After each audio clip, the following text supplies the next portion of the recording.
Jadi, oligopoli itu pasar yang isinya cuma beberapa perusahaan, tapi semuanya perusahaan besar dan punya pengaruh kuat. Kayak kalau satu perusahaan naikin harga, yang lain bisa mikir ikut naikin gak ya?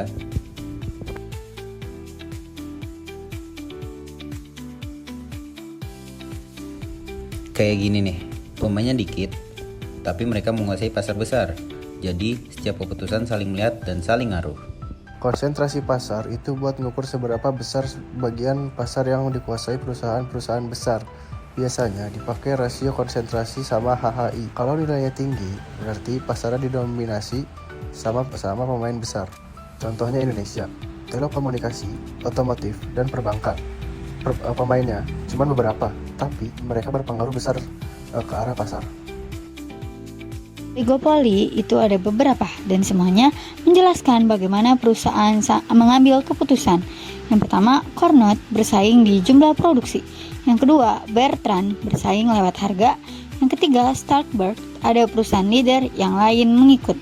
Yang keempat, Kincaid Demand Curve, harga stabil, naikin harga, rugi, nurunin harga, makin rugi.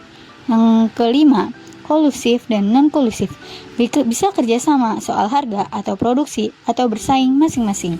Jadi model ini penting karena menunjukkan cara perusahaan bereaksi satu sama lain. Dalam pasar oligopoli, perusahaan umumnya menghindari persaingan harga secara langsung. Sebagai gantinya, mereka menerapkan strategi seperti inovasi, diferensiasi produk, periklanan, penguatan merek, serta meningkatkan kualitas layanan. Dan tujuannya bukan untuk menawarkan harga paling murah, tetapi untuk menciptakan keunikan dan nilai tambah bagi konsumen.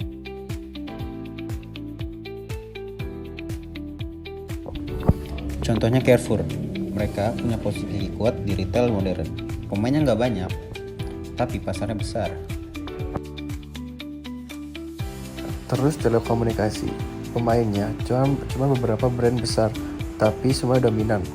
Harga paket data yang mirip-mirip itu contoh efek oligopoli. Yang ketiga ada industri otomotif.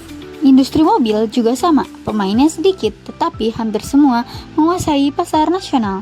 Pasar oligopoli memiliki dampak positif dan negatif. Dampak positifnya adalah perusahaan memiliki sumber daya besar untuk melakukan inovasi. Namun, dampak negatifnya meliputi potensi kolusi dan harga yang cenderung lebih tinggi. Oleh karena itu, peran Komisi Pengawas Persaingan Usaha atau KPPU sangat penting untuk menjaga agar persaingan tetap sehat dan tidak merugikan konsumen. Jadi, itu penjelasan dari kelompok kami tentang oligopoli, konsentrasi pasar, model-modelnya, strategi, sampai contohnya di Indonesia.